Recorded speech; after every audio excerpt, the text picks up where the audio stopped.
Okay, so we have studied about angular displacement. Angular displacement is the angle subtended at the center of the circle. Okay, and we know that this is the plane angle, which is given as arc upon radius. So it is dimensionless as well, it is unitless. Okay, then the next is when the particle is in the circular motion, then the velocity possessed is called as the angular velocity. Then this velocity, we call it as angular velocity. Okay, and it is represented by a Greek symbol omega. Okay, this is a Greek symbol called as omega. Okay, which is the angular displacement per unit time. Like linear displacement is, linear velocity is linear displacement per unit time. So here when the particle is in the circular motion, then the velocity is the angular velocity, which is angular displacement per unit time. And angular displacement is theta, theta upon t. Okay, so its dimensional formula, we know that theta is dimensionless. So the dimension of omega is m raised to the power 0, l raised to the power 0, t raised to the power -1. Okay, so the angular velocity will have a dimension m raised to the power 0, l raised to the power 0, t raised to the power -1. And its unit will be radian per second. Okay, we know that angular displacement is in radian. So its unit will be radian per second. Next is angular acceleration. So when the particle is in circular motion or is in rotatory motion, the acceleration will be angular acceleration, and the angular acceleration, which is represented by alpha, is the rate of change of angular velocity. That is the angular velocity per unit time. The change in the angular velocity per unit time. Like linear acceleration, we have the change in linear velocity per unit time. Here the change in angular velocity per unit time. This we call it as angular acceleration. Yes, mute everyone. Mute yourself. Okay, angular velocity has a dimension m0, l raised to the power 0, t raised to the power -1 upon t. T raised to the power -1, it becomes t raised to the power -2. And its unit will be radian per second upon second. That is radian per second square. So its unit is radian per second square. Okay, here in the same chapter, rotational motion, we'll study few more definitions, few more topics. I'll write the formula for it. Okay, so you have to find out the dimensional formula. What it is, we'll be studying when it comes. The next is torque. Okay, torque is, like for example, only this much you can understand. When we apply a force, we know that there is some acceleration. Force is equal to mass into acceleration. So whenever we apply the force, there will be some acceleration in the body. That is, there will be some linear motion in the body. Okay, but if you apply the force and there is no linear motion of the body, but the body rotates about its axis, then this turning effect which is produced due to the force is called as torque. For example, when you open or shut the door, you are applying the force on the plank of the door, but there is no linear motion of the door. The door rotates about its axis. So this turning effect which is produced due to force, we call it as torque. Okay, the detail of it we'll study when the chapter comes. Here I'm writing the formula for you. Torque is given as force into perpendicular distance from the axis of rotation. So it is force into the perpendicular distance. Okay, formula I have written. Now you should be able to fill up the next two columns. Hurry up. Force has got a dimension mlt raised to the power minus 2 into some distance L. So it will be L square. ml square t raised to the power minus 2 and its unit will be equal to Newton into some distance, that is Newton into meter. Okay, another quantity which you will study in the same chapter is moment of inertia. It is moment of inertia. Okay, we'll study in detail when the here moment of inertia we represented by I, which is equal to m into r square. The formula is mass into some square of the radius. Okay, so formula I have written. Fill up the next two columns. M into r square. M has got a dimension capital M, r square, L square, and t is raised to the power 0. So its dimension is ml raised to the power 2. Okay, what will be its unit? From here you can see that kg into meter square. So its unit is kg meter square. One more physical quantity in the same chapter we'll study is angular momentum. Angular momentum. Okay, like in the linear motion, the momentum possessed is linear momentum, and this will be in the rotatory motion. Or in the circular motion, the momentum possessed by the body is angular momentum. Okay, I'll write the formula. Angular momentum represented by L, which is equal to linear momentum into the perpendicular distance. Linear momentum is P multiplied by some perpendicular distance from the axis of rotation. P we know is equal to mass into velocity and the distance let it be r. So here I have written the formula for you. Okay, if such a question comes in the exam whose formula you have not studied yet, this formula will be given to you. Okay, only you have to find out the dimensional formula. Okay, so you should be able to fill up the next two columns. M into V into R. Mass has got a dimension capital M. V has got a dimension LT raised to the power minus 1 into R, which has got a dimension L. So L raised to the power 1 plus 1, it becomes L square. So its dimension is ml square t raised to the power minus 1. Okay, so what will be its unit? From here you can see that momentum has got a unit kg meter per second into meter. So its unit will be kg meter square per second. Okay, kg meter per second is for linear momentum into meter. So it becomes kg meter square per second. Okay, now few quantities which you will study in fluids, in liquids. Okay, there's one more chapter, fluids, liquids, the properties of liquid you have to study. Okay, here in liquids, the property which you will study is surface tension. Okay, the liquid surface at rest is always tensed. There is some tension on the surface of the liquid which is at rest. Why? Because the liquid surface tries to attain a minimum surface area. The surface of the liquid which is at rest, it will try to attain a minimum surface area. So there will be some tension on the surface of the liquid. And this we call it as surface tension. Okay.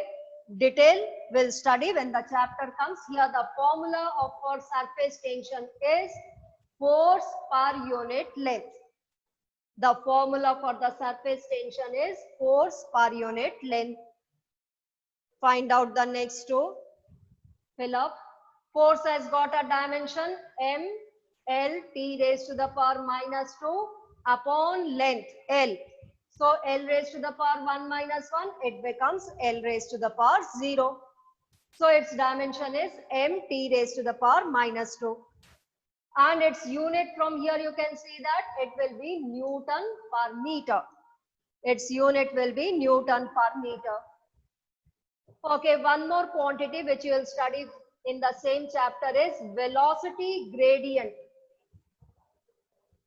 Now here gradient is for any quantity which is changing with the distance. We call it as gradient. Velocity gradient, the change in velocity with the distance. Pressure gradient, the change in pressure with the distance. Potential gradient, the change in potential with the distance. So this word gradient is used whenever any quantity is changing with the distance. So here velocity gradient. Velocity gradient means the change in velocity. Let the change in velocity is dv with the distance dx. There is a small change in velocity dv with a small distance dx. So this is the change in velocity upon the distance. The next two, velocity as, okay, m raised to the power 0. Full किया ना ऐसा zoom L t raised to the power minus 1. और पता नहीं mummy का network खत्म हो गया पूरा 100%. Here mute yourself. Upon L, so L raised to the power 1 upon L raised to the power 1, it becomes L raised to the power 0. And its dimensional formula, from here you can see that it is second inverse. Its dimensional formula is t raised to the power minus 1. From here meter per second divided by meter, so you get second inverse. Or from here also you can see that its unit will be second inverse. Next, find out pressure gradient. Pressure gradient is the change in pressure with the distance. The change in pressure with the distance, we call it as pressure gradient. Hurry up, find out. Pressure gradient means any quantity which is changing with the distance. So pressure gradient will be the change in pressure with the distance. So it will have the dimension of pressure upon the dimension of distance. Pressure is force per unit area. Force has got a dimension mLt raised to the power minus 2 upon L square. So L raised to the power 1 minus 2, L raised to the power minus 1. This is for pressure. Upon distance, distance is L. So L raised to the power minus 1, this will become L raised to the power minus 2. So its dimensional formula is m L raised to the power minus 2, t raised to the power minus 2. Okay, and what will be its unit? Its unit, from here you can see that pressure has got a unit, Pascal or Newton per meter square, anything you can write, Pascal per meter. So what will be its unit? Its unit will be Pascal per meter. Next quantity. Here Planck's constant. Okay, this quantity will be very frequently used in chemistry. Planck's constant. It was given by a scientist Planck, so, and its value is constant, so that is why it is called as Planck's constant. Okay, here he stated that the energy is directly proportional to the frequency. Energy is directly proportional to the frequency, and when equated, the constant of proportionality, here it is written by h, and this h is called as the Planck's constant. So the Planck's constant h is equal to energy upon frequency. Nu is what? Nu is the frequency. So energy upon frequency is called as the Planck's constant. Fill up the next two columns. Energy has got a dimension the same as that of work. Work is force into displacement. That is ml, t minus 2 is for force into distance, that is L. So energy has got a dimension ml square, t raised to the power minus 2, and frequency has got a, frequency is the reciprocal of the time period. That is, it has got t raised to the power minus 1. Okay, t raised to the power minus 2 plus 1. So this will become t raised to the power minus 1 in the numerator. So ml square T raised to the power minus 1. And unit from here you can see that joule upon second inverse, which can be written as joule into second. Energy has got a unit joule. Frequency has got a unit second inverse. Okay, so this can be written as joule into second. This is for Planck's constant. Now few quantities related to heat we'll study. The next is heat. Okay, heat is a form of energy.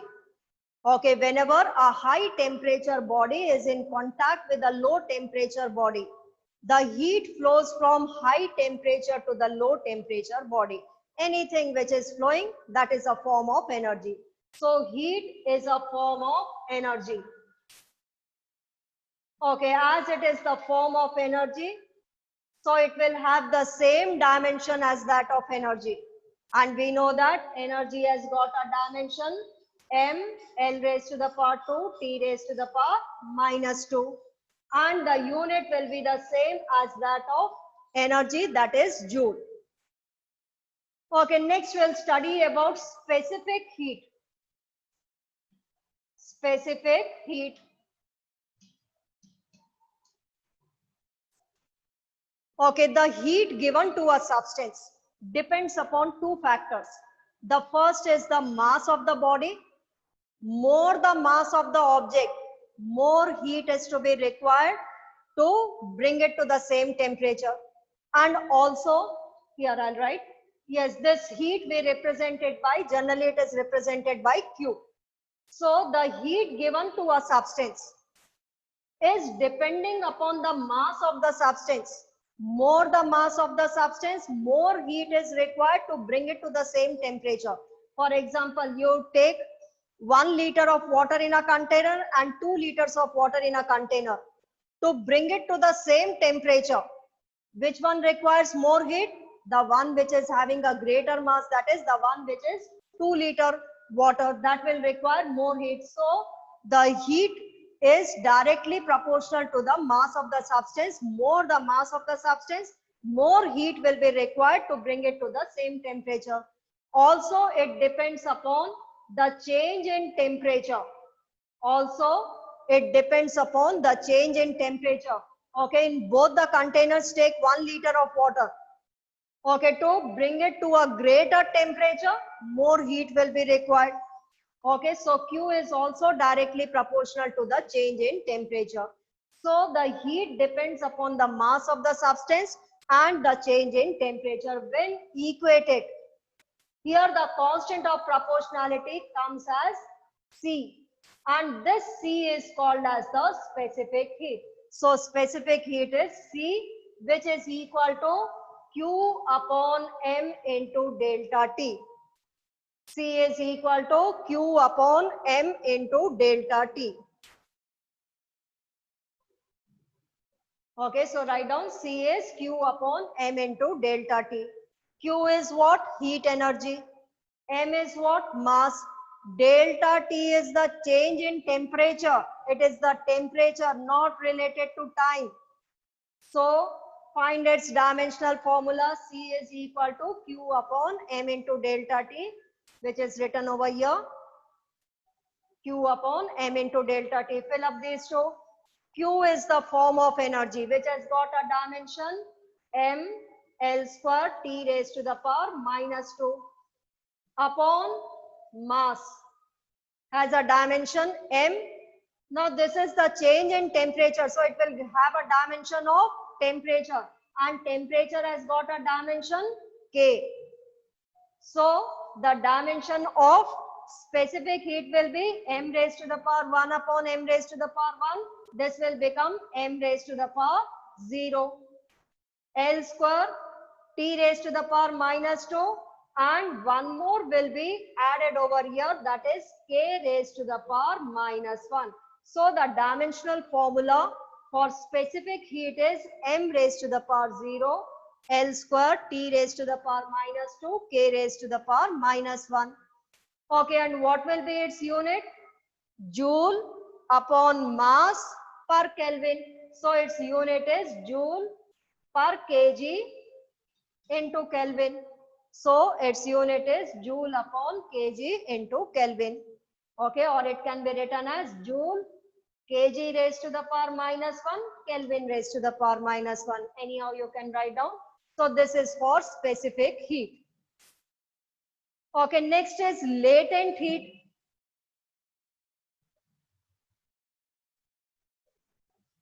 Okay, whenever a substance is heated at a particular temperature, it changes its state from solid to liquid, that we call it as melting, or it can change from liquid to the gaseous state, which we call it as vaporization. Okay, solid to liquid state, when it changes at a constant temperature. Okay, and that temperature we call it as melting point. For example, when the ice converts into water at a constant temperature, we say that ice melts, and at what temperature it melts? At 0 degrees Celsius. The same way, water, when it gets converted into its vapor state, into gaseous state, we say that the water is vaporizing, again at a constant temperature, and that temperature is how much? 100 degrees Celsius, which we call it as the boiling point or the vaporization point. So the next is latent heat. Okay, now here we are continuously heating the substance, and at a constant temperature, let the solid is changing into the liquid state. Now the amount of heat given, okay, when it is changing from solid to liquid, the amount of heat given is only depending upon the mass of the substance. It's not depending upon the change in temperature. Why? Because at a constant temperature, it changes from the solid to the liquid state, or from the liquid to the gaseous state. So at that, when the change of state is occurring, the heat energy is only directly proportional to mass. It will not be depending upon the change in temperature. Why? Because it's occurring at a constant temperature. Now here, when it is equated, the constant of proportionality is represented by L, and this L is called as the latent heat. So the latent heat is equal to Q upon M. Latent heat is Q upon M. So you should be able to fill up the next row. Q is the heat energy, M, L raised to the power 2, T raised to the power minus 2 upon M. So M raised to the power 1 minus 1, it will become 0. And the unit will be joule per kg. Unit is joule per kg. Okay, now few quantities on electricity, let's study. The first one is charge. Let's continue with it. 38. Charge. We know that current is charge flown per unit time. So charge, which is represented by Q, is equal to current into time. So the charge is current into time. Now M is raised to the power 0, L is raised to the power 0, T is raised to the power 1. And what is the dimension of current? We represent the dimension of current by A. So what will be its dimension? M raised to the power 0, L raised to the power 0, T is the time, and for current the dimension is capital A. So T into A is the dimensional formula for charge. And what will be its unit? We know that the SI unit of current is ampere and of time is second. So its unit is ampere into second. Now in order to honor the scientist, this unit is taken as coulomb. This unit is taken as coulomb. So its unit is coulomb. The unit of charge is taken as coulomb in order to honor the scientist. Otherwise, its unit is ampere into second. Okay, then the next is potential or potential difference. Potential or potential difference, which we represented by V.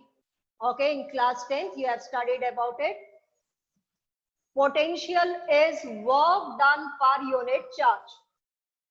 Work done per unit charge, we call it as potential. Or potential difference is work done per unit charge. Find its dimensional formula. Work has a dimension m L square t raised to the power minus 2 and charge has a dimension t into A. So find for the potential m L raised to the power 2 t raised to the power minus 2 is for work upon A into T. So T, when it goes in the numerator, t raised to the power minus 2 minus 1, t raised to the power minus 3 upon A will be raised to the power minus 1. Okay, give me 2 seconds. Hello. Sir, मेरा class ले रही हूँ, class में.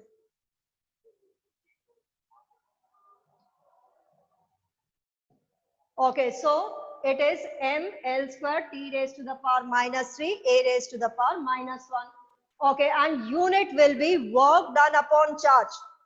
Work has a unit joule upon coulomb. Okay, again in order to honor the scientist, this unit is taken as volt. Okay, so the unit of potential or the potential difference is taken as volt. Okay, one more to complete 40. Let's take resistance.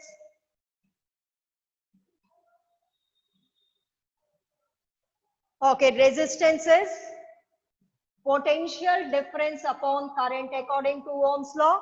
V is directly proportional to I. So V is equal to R into I. This R we call it as the resistance. So R is equal to V upon I. Find the dimensional formula for the resistance and its SI unit. Potential difference, just now we found out its dimension upon current. Current has got a dimension A. Okay, it is the basic physical quantity. In the SI system, we have seen that I is the basic physical quantity and its unit is ampere. Okay, so it will be m L square t raised to the power minus 3, A raised to the power minus 1 upon A.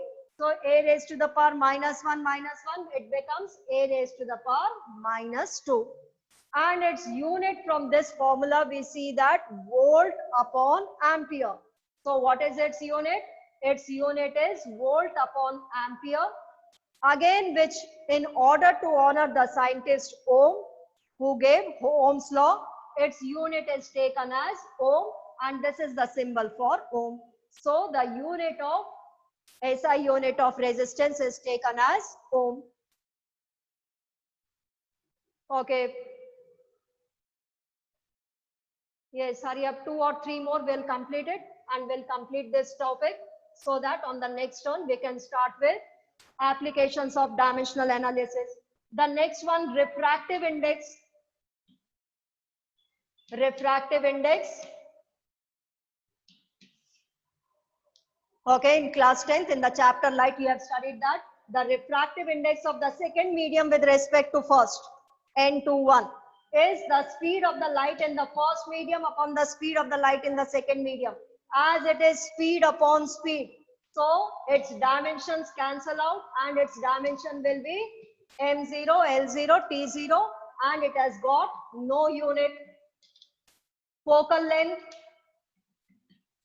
Focal length is the distance between the pole to the focus. It is some distance, optical center to the focus or pole to the focus in case of mirror.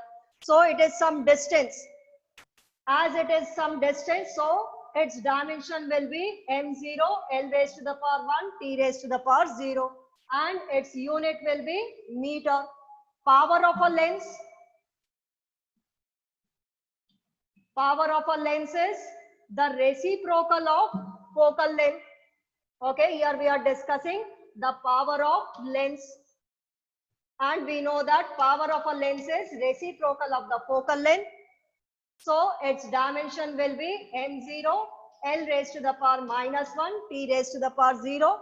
And its unit will be meter inverse, which is taken as diopters.